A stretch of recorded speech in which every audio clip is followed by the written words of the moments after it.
শরীরটা খুব একটা ভালো না, বাজারে যাচ্ছি, কিছু করার নেই, বাজারে যেতেই হবে, খুব দরকার বাজারে যাওয়ার। ভীষণ ঠান্ডা লেগেছে আমার, মানে সরস্বতী পুজোর দিন সকালবেলা স্নান করেছিলাম তো, যদিও গরম জলে স্নান করেছিলাম তবুও গরম জলে স্নান করার পরেও ঠান্ডা লেগেছে। পায়েল মন পাখি চ্যানেলে নতুন একটা ভিডিওতে সবাইকে ওয়েলকাম। তো দেখো আমি বাজারে যাচ্ছি, বাজারে যেতে হবে, অনেকগুলো দরকারি কাজ আছে সেগুলো মেটানোর জন্য। আর এটা হচ্ছে বাড়ি থেকে বেরিয়ে যে রাস্তাটা আমাদের পড়ে, তো সেই রাস্তাটাই, এই রাস্তা থেকে আবার বাদিকে বেঁকে একদম সোজা গেলে পরে আর একটুখানি গেলে পরে তারপরে আমাদের বাজার। তো তারপর আমি বাজারে চলে আসলাম, আর বাজারে এসে দেখতে পেলাম যে যেগুলো নেওয়ার ছিল আমার সেগুলো কিছুই কেনাকাটা হলো না, কারণ ভুল করে আমি মানে টাকা পয়সাই নিয়ে আসিনি, এরকম একটা প্রবলেমে পড়লাম। তো এরকম সাধারণত আমার হয় না, তো সেই দিনই হয়েছিল যে মানে যেগুলো নেওয়ার ছিল আমার বাজারে আসার, যার জন্য আমার বাজারে আসা, তো একটা কিছু মানে কাজকর্ম কিছু হলো না, আরও উল্টো ভুল করে আমি অনেক ভুলভাল জিনিস নিয়ে চলে এসেছি বাজার থেকে। তো যেটাই যাই হোক না কেন, আমার বাড়ি থেকে বেরোনোর আগে দেখে নেওয়াটা উচিত ছিল যে আমি সব জিনিসপত্র ঠিকঠাক করে নিলাম কিনা, তো সেটাই আমি ভুল করেছি। তো তারপরে একটুখানি মানে আমার ব্যাগে যেই টাকা পয়সা ছিল সেগুলোর মধ্যে দিয়ে আমি বাজার করলাম, আর দরকারি যে জিনিসগুলো কেনার ছিল সেগুলো আর কেনা হয়নি। তো আমি একটু আলু নিয়ে নিয়েছিলাম, মা আলু নিতে বলেছিল, মানে যেখানে অনেক বলেছিল সেখানে অল্প কিনেছি আর কি, 1 কেজির মতন আলু কিনেছি। আর এটা হচ্ছে আমাদের বাজার থেকে বেরোনোর রাস্তাটা। তারপরে বাড়ি চলে এসেছি, বাড়ি এসে দেখতে পেলাম যে এরা সব খেলাধুলা করছে, আর এইটা কিন্তু অনেক বুদ্ধির খেলা, সবাই খেলতে পারে না যদিও। তো আমার মনে আছে আমি ছোটোবেলায় ভাইয়ের সাথে খেলতাম, আমার পিসির ছেলে, তো ওর সাথে খেলতে গেলে আমার তো মাথায় এমনিও বুদ্ধি নেই, তো একবারই আমি জিতেছিলাম, আর 2বার না 3বার খেলেছি, হেরে গেছি। তো আমি পিসামশাই ভাই খেলতাম, আর পিসামশাই, আমি যেহেতু জিততে পারতাম না, তো পিসামশাই আমার সাপোর্টেই বেশি থাকতো, আর আমার সাপোর্টে থাকতো বলে ভাই খুব রেগে যেত।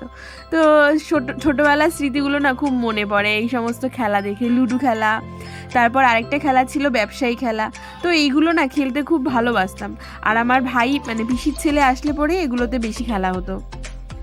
তো এরাও দেখো খেলা করছে। তো যাই হোক, তারপরে হচ্ছে আমি মাছ নিয়ে এসেছি, যেটা মানে মূল বিষয় আর কি। একটু পোস্ট অফিস যাওয়ার কথা ছিল, সেখানে কাজকর্ম হয়নি, যাই হোক ওখান থেকে চলে আসলাম। তারপরে বাজারে আর কি ঢুকেছিলাম, আলু কিনেছিলাম, 1 কেজি আলু কিনেছিলাম, আর মনে হয় কাঁচা লঙ্কা কিনেছিলাম, আর মাছ নিয়ে এসেছিলাম। তো যেহেতু দেরি করে বাজারে গিয়েছিলাম আমি, সেহেতু ওই মাছওয়ালা কাকু না, মানে আমি তো মাছ টাছ খুব একটা ভালো মানে কিনতে পারি না, কারণ আমি সবজিটা করতে পারি, এখনও ঠিকঠাকভাবে বাজার করাটা শিখিনি, মাকে মানে নিয়ে যাই না বাজারে, আমি যাব আবার মা যাবে, তো ওই জন্য আমি একাই যাই। মা বলে ঠিক পারবি, কেন পারবি না, মানুষ ভুল করতে করতেই শেখে। তো সেটাই হচ্ছে ব্যাপার, আমি বাজারের থেকে মাছ নিয়ে এসেছিলাম, যে মাছ আমাকে উনি বলেছিল কাতলা মাছ, তো দিয়ে দিয়েছে রুই মাছ, প্রথম কথা। দ্বিতীয় কথা হচ্ছে মাছটা পুরোটাই পচা মাছ ছিল, মানে বলে না সস্তায় বস্তা। তো লাস্টের মুহূর্তে মানে যখন আমি গেছিলাম তখন দেখলাম মাছটা রয়েছে, তখন আমাকে বললে এই মাছটা নিয়ে যা 100 টাকায়। তো আমি ভাবলাম, উনি আবার আমাকে এটাও বললো যে চলে যাব বলে তাড়াতাড়ি করে দিয়ে দিচ্ছি। হ্যাঁ, তো আমি ভাবলাম হয়তো উনি মানে গুছিয়ে গাছিয়ে চলে যাবে, ওই জন্য মনে হয় কম রেটে দিয়ে দেবে, আমি এটা ভেবেই মাছটা নিয়ে এসেছি।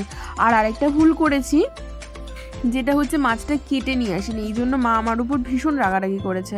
মানে প্রথম কথা মাছটা তো ভালো না, দ্বিতীয় কথা হচ্ছে কেটেই নিয়ে আসিনি মাছটা।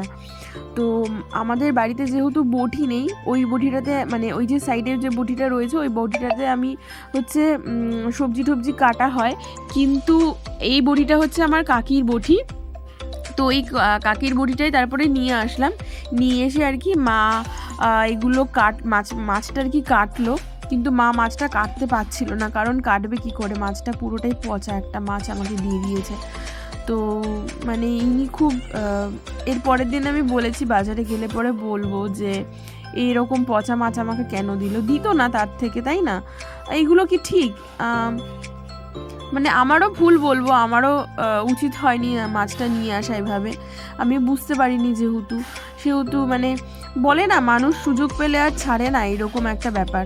তো মা বললো দেখ মাছটা একদমই পচা, মানে এই যে এই জায়গাটা মানে বোঝা যাচ্ছে একদমই পচা, মানে কিছুই নেই মাছটার মধ্যে। তাও মাছটা মা অনেক কষ্ট করে কাটাকাটি করেছে।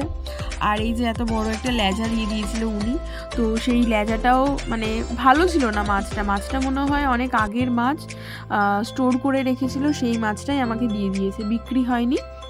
তো মাছটা কাটতে মার ভীষণ কষ্ট হয়েছে, আর এরকম ভুল মনে হয় আমি আর করব না। তো সেটাই আমি বলেছি যে এরকম ভুল আর হবে না আমার দ্বারা, কারণ মানে ভুলভাল জিনিস নিয়ে চলে এসেছি। সবজি কেনাকাটা করি, সবজি কিনি না বলবো না, সবজিও কিনি, কিন্তু সবজির একটা আলাদা ব্যাপার, সবজিটা যেরকম নষ্ট হলে বোঝা যায়, আর এই মাছ মাংস এগুলো তো আর নষ্ট হলে বুঝতে পারি না আমি, যেহেতু আমি সেরকম বাজারঘাট করি না, মানে মাছ মাংস এগুলো খুব একটা আমি কেনাকাটা করি না। আমি এই সবজি টবজিগুলি মাঝে মধ্যে বাজারে গেলে পরে সবজি টবজিগুলি যাই। তো ওই জন্য মা এই পেটিটা না আলাদা করে রেখেছে, মা বলছে এই পেটিটা তোকে আজকে ভেজে দেবো, মাছের পেটিটা। তো ওই জন্য মা মাছের পেটিটা আলাদা করে রেখে দিয়েছে, যাতে ওইটার সাথে এটা না হয়, মানে মাছের পেটটা একদমই নষ্ট হয়ে গেছিলো। তো মাছের পেটটা মা ভেজে দিয়েছিল আমাকে, আর ওগুলো দিয়ে আলাদা করে ঝোল বানাবে। তো দেখো এই যে আমাদের মাছ, মানে ভুলভাল একটা মাছ কিনে নিয়ে চলে এসেছি, মানে কাতলা মাছ বলে আমাকে রুই মাছ চালিয়ে দিয়েছে, আর হচ্ছে পচা একটা মাছ দিয়ে দিয়েছে। তো যাই হোক, আর মনে হয় নেক্সট টাইম এরকম ভুল আর হবে না। মাছগুলো দেখেও ওরকমই মনে হচ্ছে, তাই না? মানে এই মাছ কাটতে গিয়ে এক ফোঁটাও রক্ত মানে ব্লাড বেরোয়নি, কিন্তু মানে যেরকম নর্মাল মানে ফ্রিজে রাখা হয় অনেক দিনের পুরনো সেরকম টাইপেরই মাছটা হয়েছে। তো ভিডিওটা কেমন লাগলো তোমরা সবাই কমেন্ট করে জানাবে। আবার নেক্সট একটা ব্লগে সবার সঙ্গে দেখা হচ্ছে।